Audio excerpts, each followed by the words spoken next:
É com alegria e satisfação que cumprimentamos os nossos amigos e irmãos do portal Escola Dominical, com a gloriosa paz de nosso Senhor e Salvador Jesus Cristo.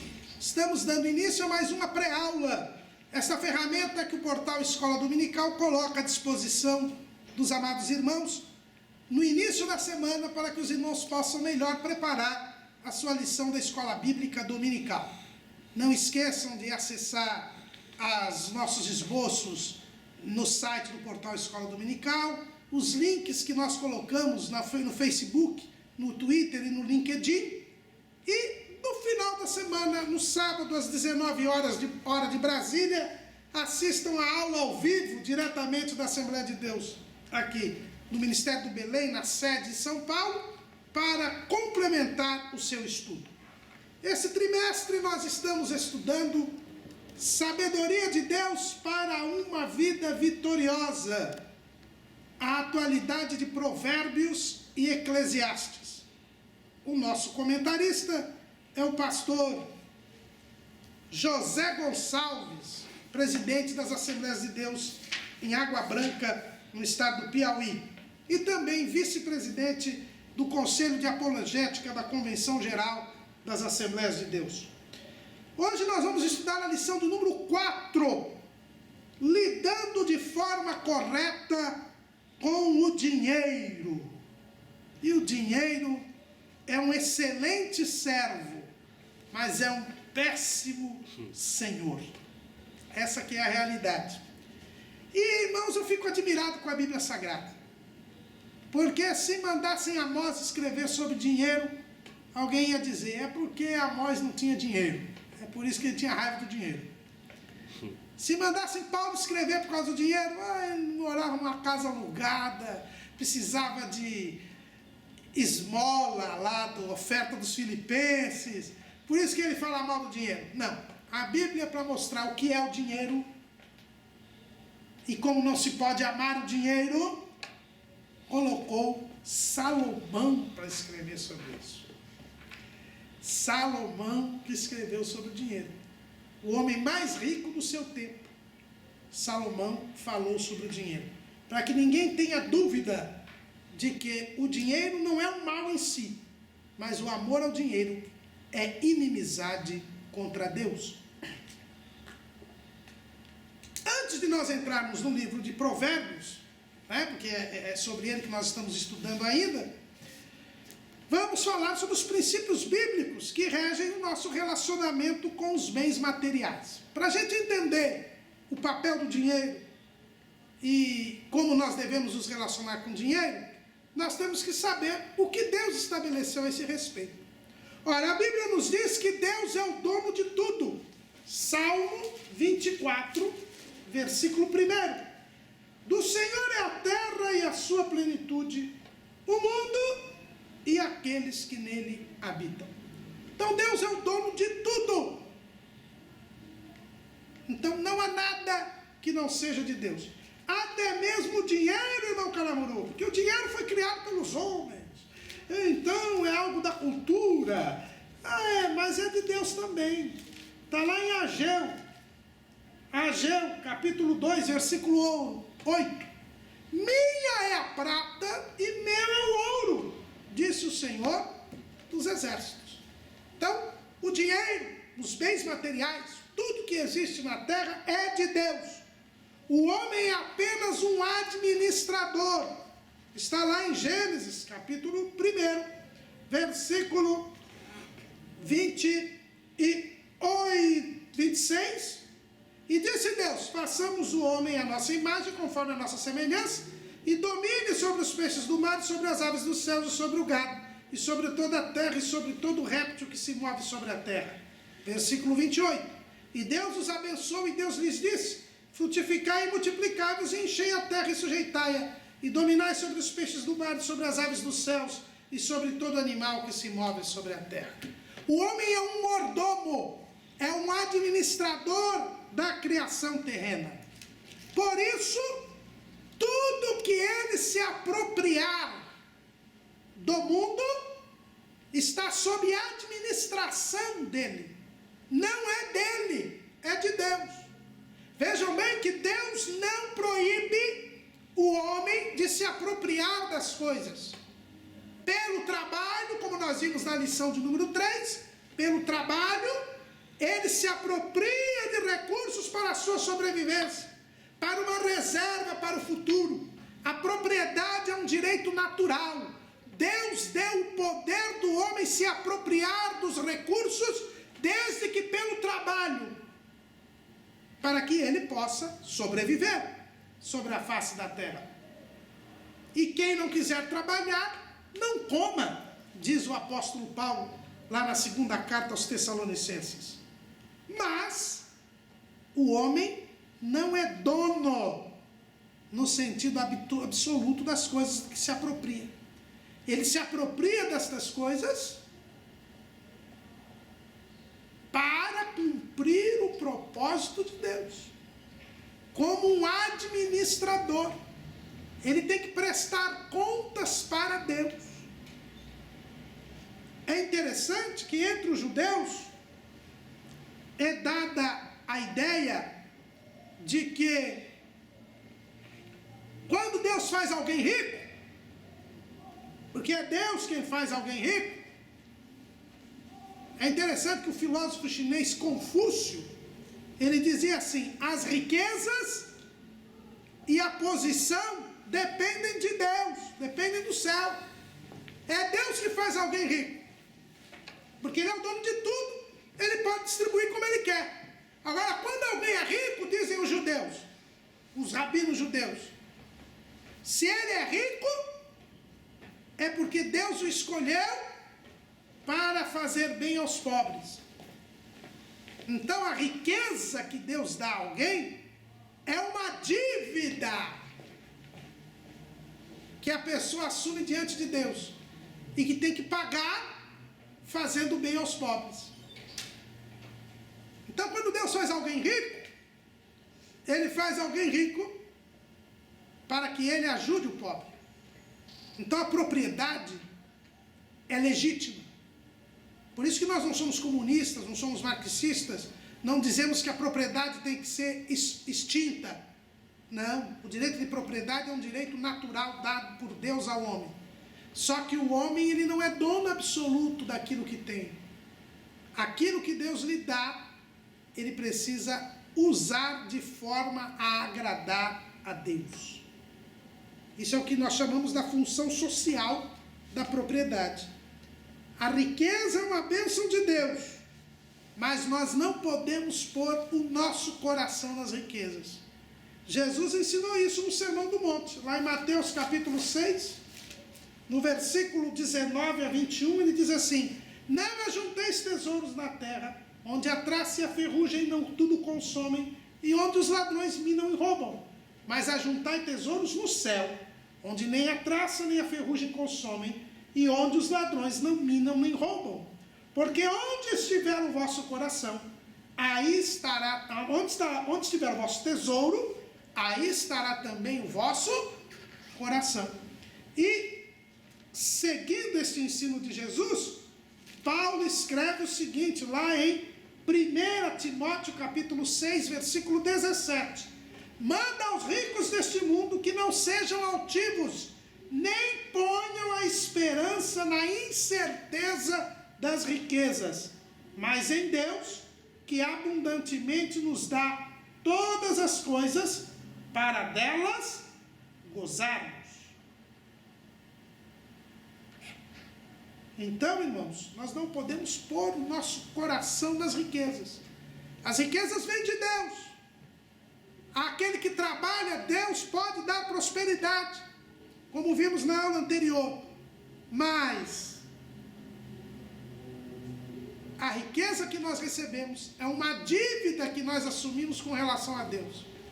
Nós devemos usar a nossa propriedade para a glorificação do nome do Senhor.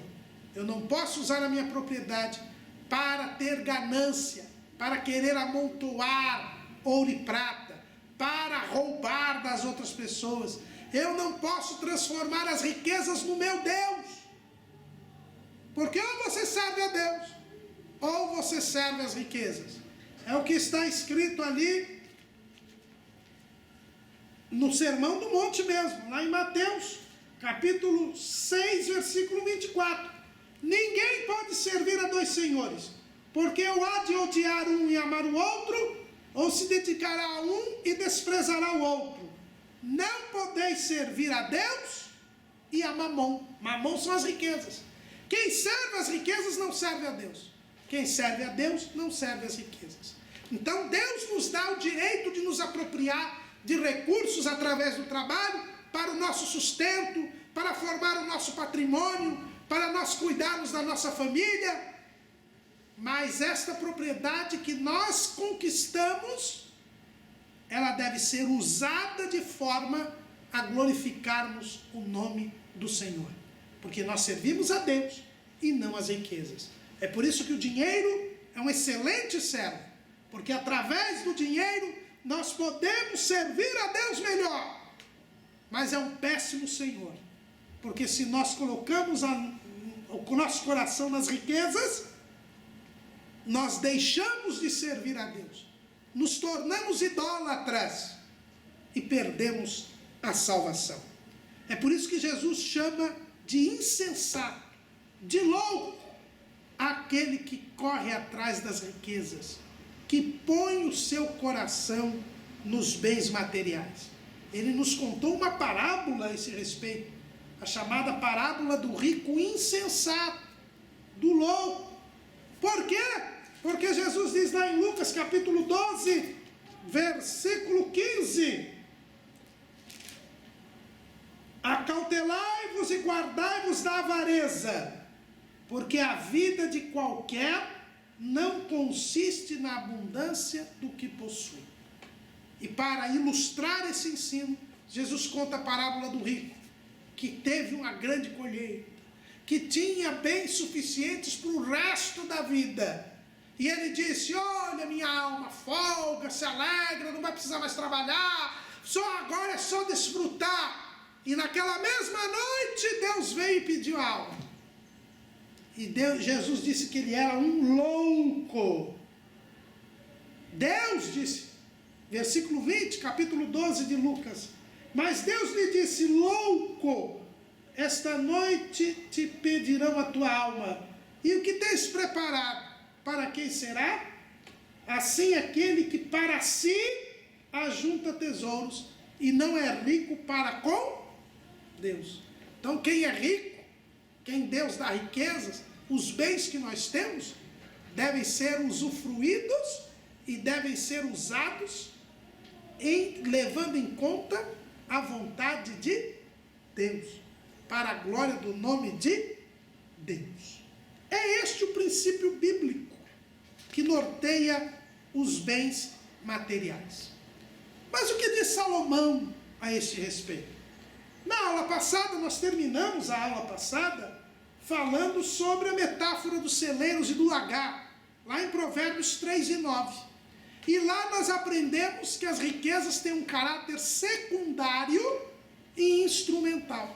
Salomão vai nos ensinar, em primeiro lugar, que o dinheiro ele tem um papel secundário.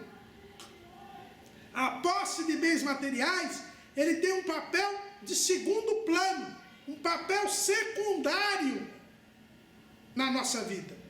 Por isso que nós não podemos pôr o nosso coração acima das nossas riquezas está Deus.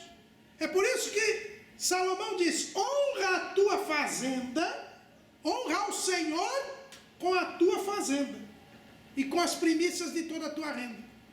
Deus está acima. O dinheiro que nós temos é para honrar a Deus.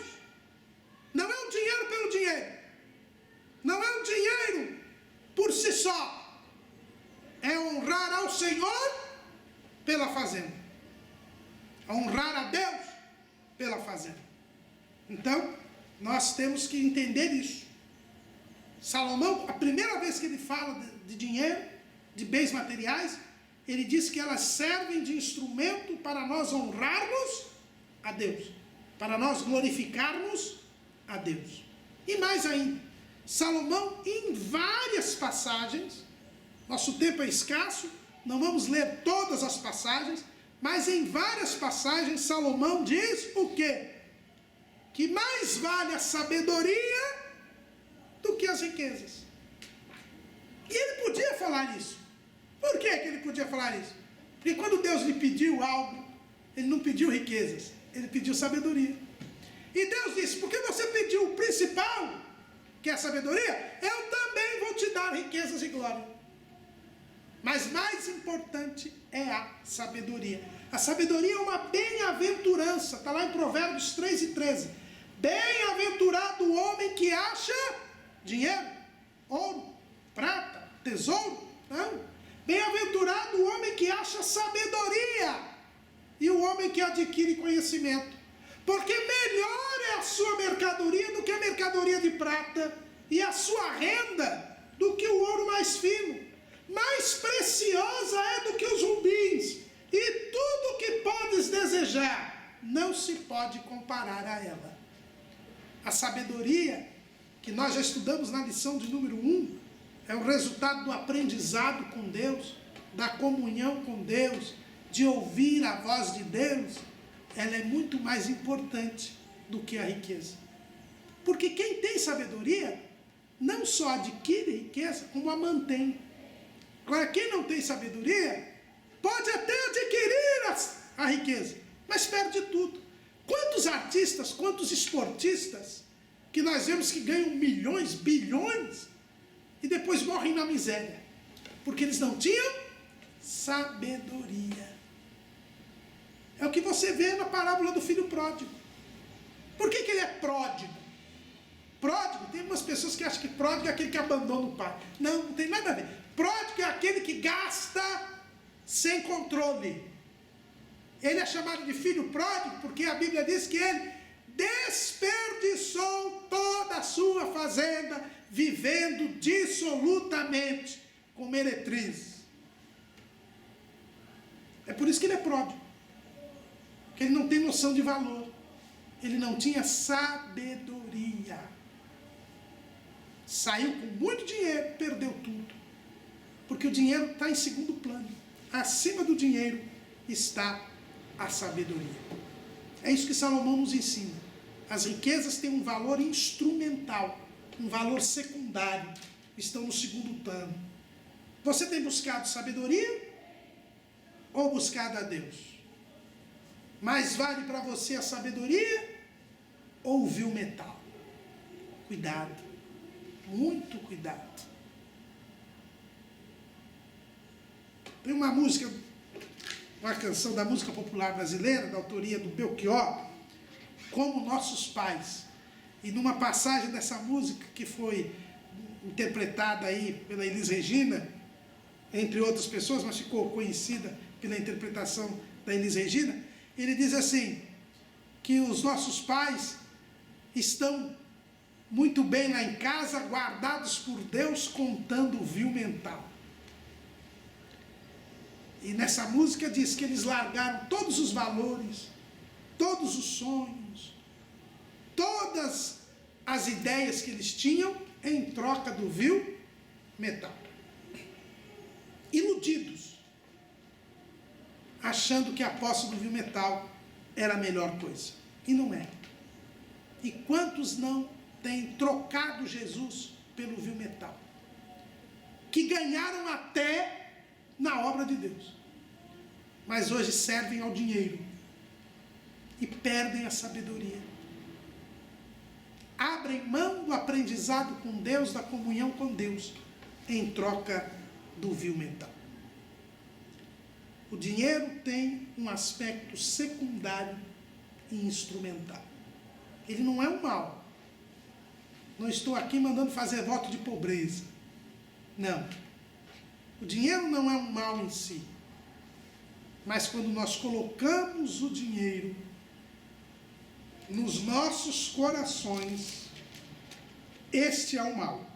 Porque nós perdemos a comunhão com Deus. Deixamos de servir a Deus. Tome muito cuidado, meu irmão, porque Paulo, ele fala muito bem, que se formos ricos, nós não podemos esperar nas riquezas, mas devemos fazer o bem e enriquecer também em boas obras, repartir de boamente, né? Para que nós entesouremos um bom fundamento para o futuro. Está lá em 1 Timóteo 6, 18 e 19. E nessa questão a respeito de como lidar com o dinheiro, e dentro desse caráter instrumental da posse de bens materiais, Salomão nos fala de alguns fatos, alguns aspectos práticos. Nós já vimos que a sabedoria é um conhecimento prático. Algumas atitudes que nós devemos ter para nunca deixar que a riqueza tome o nosso coração e nunca permitir que o dinheiro deixe o seu lugar secundário e instrumental na nossa vida. Toda vez que a posse de bens materiais, que o dinheiro ocupar um lugar secundário e instrumental nas nossas vidas, nós estaremos sabendo viver sobre a face da terra. Muitos hoje estão com vários problemas na face da terra, com vários problemas materiais e espirituais. Por quê? Porque não sabem viver, não sabem lidar com o dinheiro. Por isso que a nossa lição é lidando corretamente com o dinheiro. Nunca deixe que o dinheiro ocupe o primeiro lugar na sua vida. Ele tem um caráter secundário e instrumental. E aí Salomão, diante deste princípio bíblico, ele nos ensina como lidar com algumas situações. E são essas situações que nós vamos ver. A primeira situação é a questão da fiança. A fiança. Olha o que Salomão fala sobre a fiança. Lá em Provérbios, capítulo 6, versículo 15. Lá nos conselhos paternais, lá quando ele está falando com o filho meu, ele diz assim: filho meu, se ficaste por fiador do teu companheiro, se deste a tua mão ao estranho, enredaste-te com as palavras da tua boca, prendeste-te com as palavras da tua boca, faze, pois, isto agora, filho meu, e livra-te, pois já caíste nas mãos do teu companheiro. Vai, humilha-te, importuna o teu companheiro, não dê sono aos teus olhos, nem repousa as tuas pálpebras. Livra-te como a gazela da mão do caçador e como a ave da mão do passarinheiro. Irmãos, tem muito crente que fica com raiva de outro crente quando pede para o irmão ser fiador e o irmão não aceita. Não fala mais com o irmão. E esse irmão é fiel. Se ele não, nós não devemos ser fiador de ninguém. Veja bem que Salomão está falando aqui do companheiro. Quem é o companheiro? É a pessoa que come pão com você. A palavra companheiro quer dizer isso, que come pão com você. É uma pessoa que tem grande amizade com você, que tem amizade íntima com você. É desse mesmo que você não deve ser fiador. Mas, irmão Caramuru, Salomão está dizendo, sabe por quê? Por que nós não devemos ser fiadores? Se a gente for no Código Civil, o Código Civil, no artigo 818, ele diz o seguinte: pelo contrato de fiança, uma pessoa garante satisfazer ao credor uma obrigação assumida pelo devedor, caso este não a cumpra. Sabe o que representa a fiança? Você, a sua pessoa, que é um homem e uma mulher, feito à imagem e semelhança de Deus, é colocada abaixo dos interesses materiais de uma pessoa. Você se coloca abaixo dos interesses materiais de uma pessoa. Isso é uma inversão dos valores. Deus pôs o homem como a coroa da criação terrena. Está lá no Salmo de número 8. Salmo de número 8. Que é o homem mortal para que te lembres dele, e o filho do homem para que o visites? Contudo, pouco menor o fizeste do que os anjos, e de glória e de honra o coroaste. Fazes com que ele tenha domínio sobre as obras das tuas mãos. Tudo puseste debaixo de seus pés. E quando eu sou fiador de alguém, eu me coloco abaixo. Deus me colocou acima de tudo que existe no mundo. E eu me coloco abaixo dos interesses materiais de uma pessoa. É por isso que Salomão diz que eu fico na mão do companheiro. Aí ele não paga e você sofre o dano.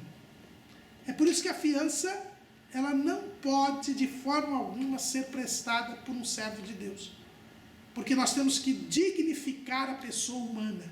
Não podemos colocar uma pessoa abaixo dos interesses materiais. E nos dias de Salomão era pior, hein, do que hoje. Hoje ser fiador já é um péssimo negócio. O irmão sabia que uma das poucas dívidas que pode levar a sua própria casa onde você mora é a fiança? No Brasil, qualquer dívida não faz você perder sua moradia. Mas o fiador de contrato de locação perde a sua própria casa. E eu já vi casos de pessoas que perderam a sua própria casa. Estão morando na rua porque foram fiador de alguém que não pagou. E ele acabou perdendo a sua casa porque foi fiador. É justo. Não seja fiador. É justo isso? A lei é justa? Pergunta aqui o irmão Naamã. É justa, porque Salomão já avisou que não era para ser fiador. A fiança tem esse significado. A fiança tem esse papel. Então não seja fiador. É mais fácil quando um amigo seu não consegue pagar o aluguel e chegar para mim: eu não estou pagando aluguel. Você dá o dinheiro para ele pagar o aluguel, mas você não está comprometido com ele. Não seja fiador. E hoje tem seguro locação, seguro fiança. Hoje a lei até favorece quando não tem fiador, fica mais fácil o despejo. Não precisa ser fiador. Não seja fiador. Quantos crentes que estão passando dificuldade porque são fiadores e depois vão lá e dizem assim: o diabo... Não foi o diabo não, foi a desobediência à palavra de Deus. O senhor é fiador? Se a Bíblia... Eu não. Se a Bíblia diz para não ser fiador, não desobedeça a palavra de Deus. Ah, mas o irmão não vai mais falar comigo. Ah, o irmão vai virar a cara comigo. Irmão, você é fiador dele, ele dá risada para você e depois quem vai morar na rua é você. Cuidado com isso. Não seja fiador. Em Provérbios 17, 18, a Bíblia diz: o homem falto de entendimento dá a mão, ficando por fiador do seu companheiro. Quem vê fiador é falto de entendimento, não é filho de Deus. Que nós já vimos que o filho de Deus é sábio, aprendeu com Deus. Então quem é fiador está desobedecendo a Deus, é falta de entendimento, não aprendeu com o Senhor, se recusa a aprender com Deus e por isso vai sofrer. Lá em Provérbios 27 e 13, a Bíblia diz: quando alguém fica por fiador do estranho, toma-lhe tu a sua roupa e penhora-o pela estranha. Vai ficar nem com a roupa do corpo. É pior do que ficar. Tem aquela expressão que diz: ficou com a roupa do corpo. O fiador fica pelado. Nem a roupa do corpo fica. Então não sejamos fiadores, irmão. Salomão também diz isso em Provérbios 22. Aliás, Provérbios 11 e 15. Provérbios 11 e 15.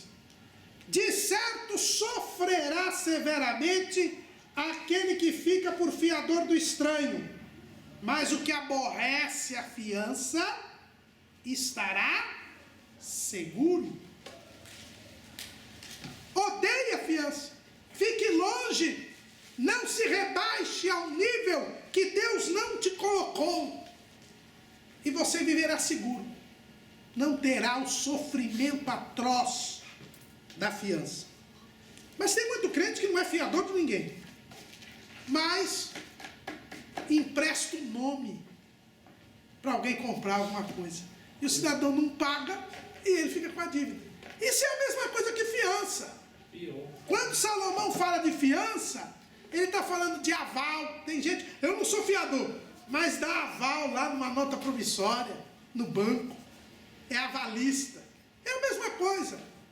Esse negócio de emprestar nome, de ser avalista, tudo isso está dentro do que a Bíblia falou de fiança. E esse negócio de emprestar o nome é pior ainda, porque lá em Provérbios 22:1, a Bíblia diz: mais digno de ser escolhido é o bom nome do que as muitas riquezas, e a graça é melhor do que a riqueza e o ouro. É uma loucura! É uma loucura, meu irmão!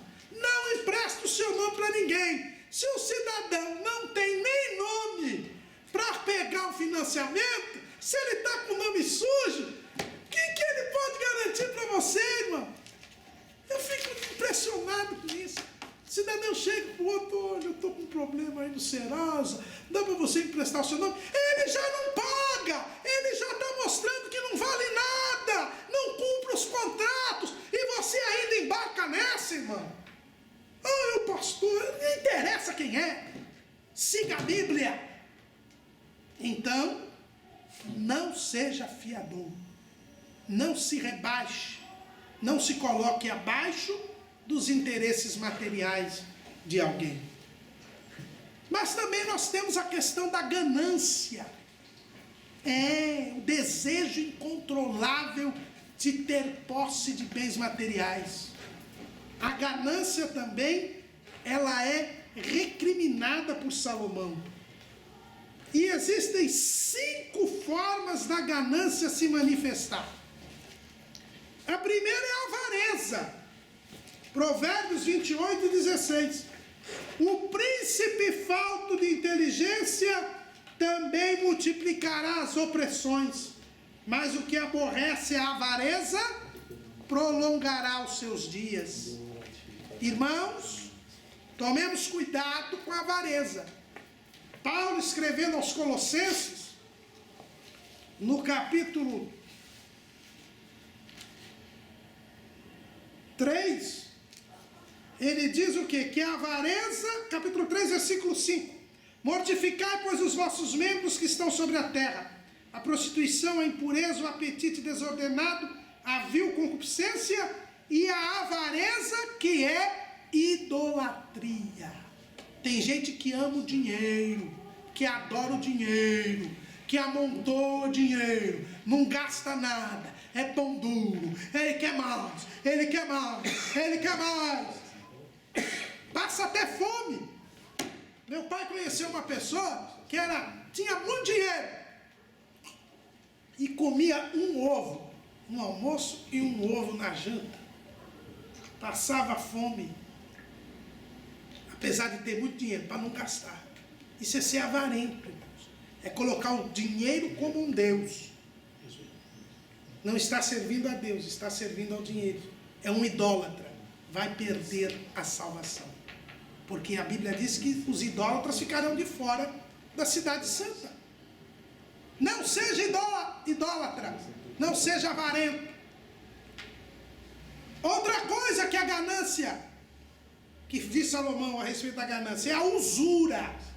Provérbios 22:7. O rico domina sobre os pobres, e o que toma emprestado é servo do que empresta. 28:8. O que aumenta a sua fazenda com usura e onzena, ajunta para que se compadece do pobre. O que é usura, irmãos? É a cobrança excessiva de juros. Isso é muito comum no Brasil. O Brasil é o paraíso dos juros. Os bancos e as financeiras cobram quanto quer, porque a lei permite que eles cobrem o que quiserem. Há uma proteção aí, uma exploração terrível. Mas a Bíblia diz que quem faz isso só está juntando para aquele que se compadece do pobre. Não sabia que tem crente agiota? Isso é um absurdo. O juro, irmão, não é pecado. Veja bem, o juro é uma remuneração de um capital. Se você emprestar um dinheiro a juro, você tem direito a esse juro. O que não pode é o juro ser excessivo.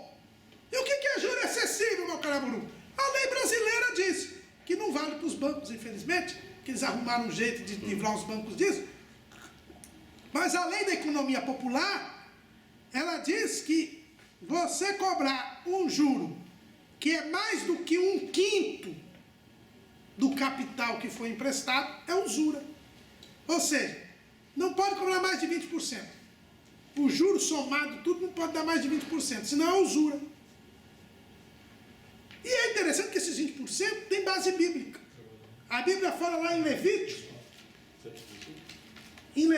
no capítulo 27, em algumas passagens do livro de Levítico, ele fala a respeito desse 1/5. Né?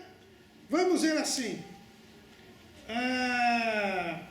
27:19. E se aquele que santificou o campo de alguma maneira o resgatar, então acrescentará 1/5 a mais do dinheiro da tua avaliação e ficará seu.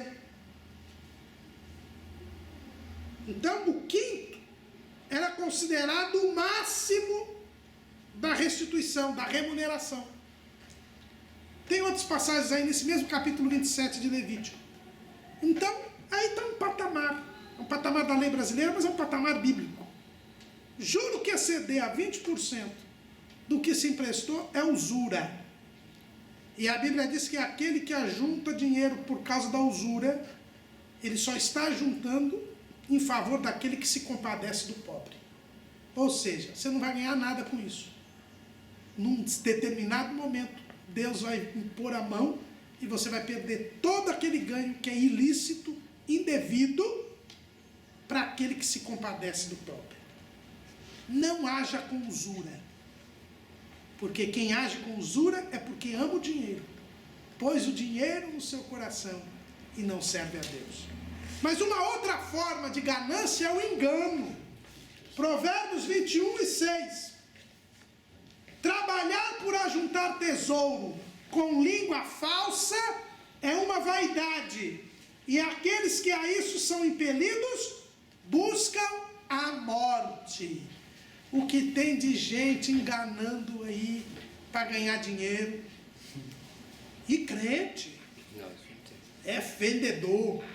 Eu lembro que uma vez eu perdi um aluno da escola dominical porque ele ficou bravo, porque eu disse que mentira é pecado. E ele disse assim, mas tem a mentira profissional, né? Essa Deus ajuda, Deus aceita. Eu falei, não aceito. Mas irmão, eu sou vendedor, se eu não mentir, eu não vendo. É aquele que ajunta tesouro com língua falsa, enganando, para ganhar dinheiro. Irmãos, quem procede assim, a Bíblia diz que está buscando a morte. E tem muita gente que morre mesmo, viu? Fisicamente. Enganou o cidadão fica nervoso, vai lá e pá, mata. Todo manda matar, né? Ou manda matar. Tem agiota também que morre fácil, viu? Por quê? Porque a Bíblia diz. Mas pior do que a morte física é a morte espiritual. Você engana todo mundo, fica rico, explorando e enganando as pessoas, inclusive nos púlpitos, com fogueiras, sacrifícios e por aí, arranca o dinheiro do povo pelo engano. Mas na verdade ele só está chamando para si a morte eterna, a morte espiritual. Irmãos, não vale a pena enganar as pessoas para ficar rico aqui e depois, na eternidade, ir para um lago de fogo e enxofre. Mas Salomão também fala de outra maneira de querer ganhar dinheiro, que é uma maneira condenada por Deus. É a balança enganosa. Provérbios 11:1. Balança enganosa é abominação para o Senhor, mas o peso justo é o seu prazer. Provérbios 20, versículo 10. Duas espécies de peso e duas espécies de medida são abominação para o Senhor, tanto uma coisa como outra. E o versículo 23, duas espécies de peso são abomináveis ao Senhor, e balanças enganosas não são boas. Meu caro irmão comerciante, ou comerciário, como é que está aquele fiel da balança ali? Coloca a carne ali, deu 800 gramas, mas tum, fica 1 quilo. Arranca o negócio. Outro dia, que nem minha esposa foi no açougue aí, e o cidadão pôs a carne, depois começou a pôr um sebo assim do lado, para dar o peso. A minha mulher falou, mas isso aí eu não vou comprar isso aí eu não vou levar, é só a carne. E aí disse que o dono do açougue ainda... Aí o moço ficou sem graça, tirou, e depois ela viu o dono do açougue dando bronca no homem, no empregado. É uma forma de balança enganosa. Tem aquele irmão, lá da cidade de Iguape, não sei se você lembra, um irmão que foi contratado num posto de gasolina, e foi, depois de muito tempo desempregado, deu até o testemunho, e depois foi lá, e o dono do posto mandou que ele mexesse na bomba ali. Ele não mexeu, ficou 2 dias no emprego, foi mandado embora porque se negava a fraudar. Não foi nem na igreja, de vergonha, porque tinha pedido tanta oração para o emprego, tinha dado testemunho do emprego e tinha sido mandado embora. Mas antes do fim da semana, ele foi contratado para ser gerente de um supermercado. Por quê? Porque o dono do supermercado foi falar com o dono do posto de gasolina, perguntou, eu preciso de uma pessoa honesta. E ele indicou o nosso irmão. Ele disse, ele é tão honesto que perdeu o emprego pela honestidade. Como é bom, irmão, sermos honestos. Meu caro irmão, não seja ganancioso, não use pesos e medidas injustos, não use balança enganosa, não engane o seu irmão, o homem, o próximo. Mas tem uma outra forma que Salomão condena, né? Que Provérbios condena, que é o suborno. Ah, isso não tem entre crentes, né? Suborno não existe. O suborno, lá em Provérbios, capítulo 17, versículo 8, pedra preciosa é o presente aos olhos dos que o recebem.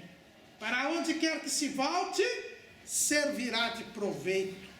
Provérbios 18 e 16. O presente do homem alarga-lhe o caminho e leva-o à presença dos grandes. Provérbios 21 e 14. O presente que se dá em segredo abate a ira, e a dádiva no seio uma forte indignação. Provérbios 29 e 4. O rei com juízo sustém a terra, mas o amigo de peitas, ou amigo de subornos, a transtorna. Salomão é bem claro, o suborno, para quem recebe, isso aí é um presentinho, aquele cafezinho, aquela propina que você paga para o guarda de trânsito. Isso é abominável a Deus. Quem recebe parece que está tendo vantagem, mas ele está causando um grande mal. Em primeiro lugar, porque quem oferece o suborno, ele é ímpio. Ele é ímpio. Quem oferece o suborno é ímpio. E você é comprado pela impiedade dele. Você troca a sua dignidade, troca o serviço a Deus, troca a honestidade pelo suborno. E sabe o que acontece? Você transtorna toda a sociedade. Tem alguma dúvida? É só ver o escândalo do Mensalão. Transtornou toda a vida política do país, por causa do suborno, por causa da corrupção. Como o nosso país sofre por causa da corrupção. Olha o mal que faz o suborno. E você acaba se contaminando. O suborno é um mal. Parece que é uma coisa boa, mas ele te leva para o fim de todas as coisas, para a perda da salvação.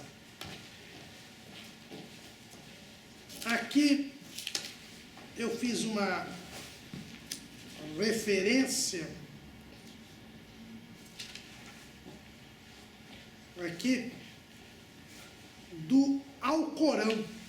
Olha o que o Alcorão fala a respeito.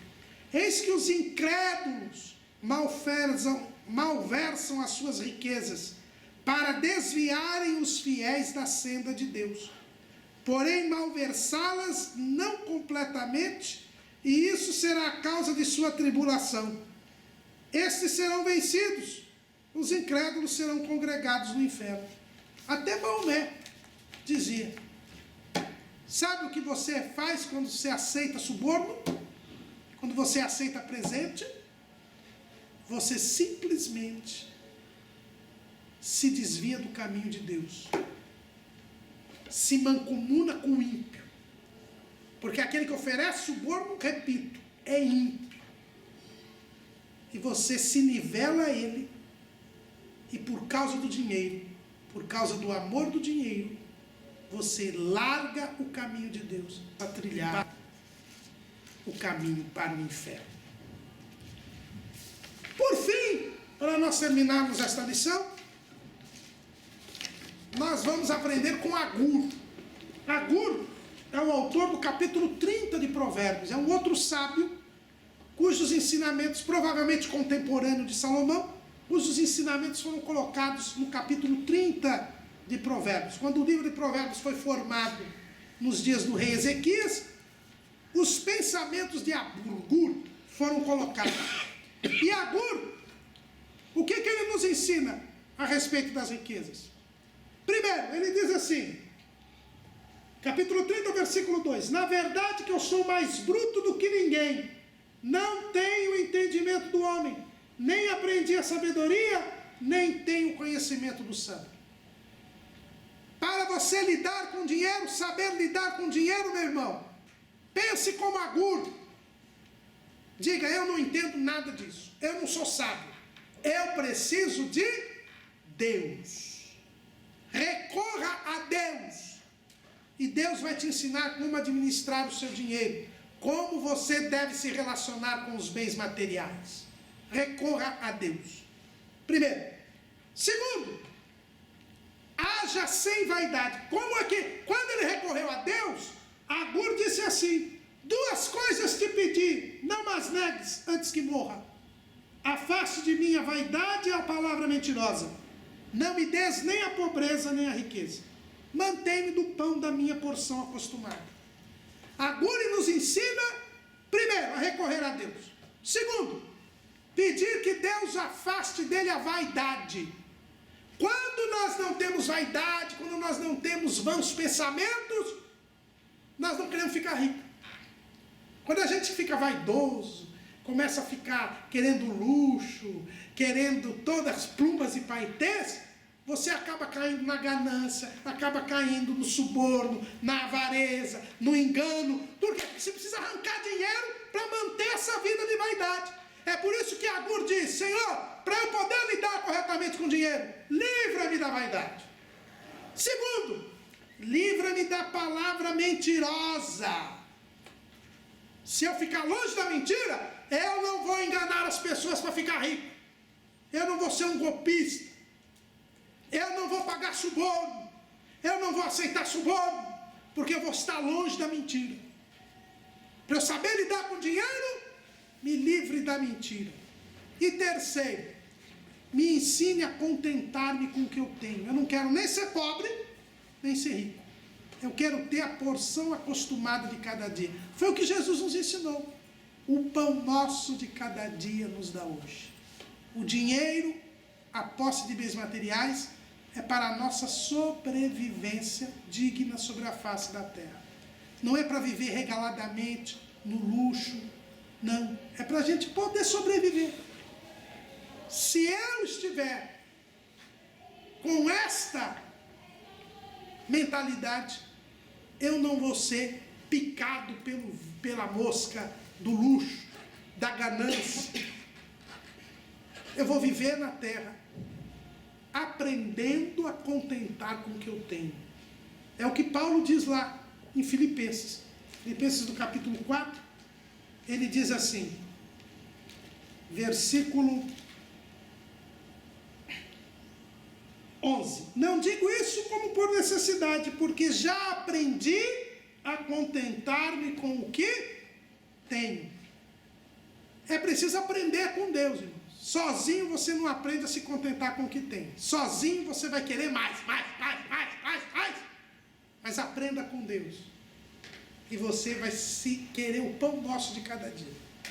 Você vai querer ter o suficiente para sobreviver. Você vai se livrar da ganância, se livrar da avareza, da usura, do engano, da balança enganosa, do suborno, da fiança. Você vai aprender a ter o necessário. Que Deus possa nos abençoar e que nós saibamos lidar corretamente com o dinheiro.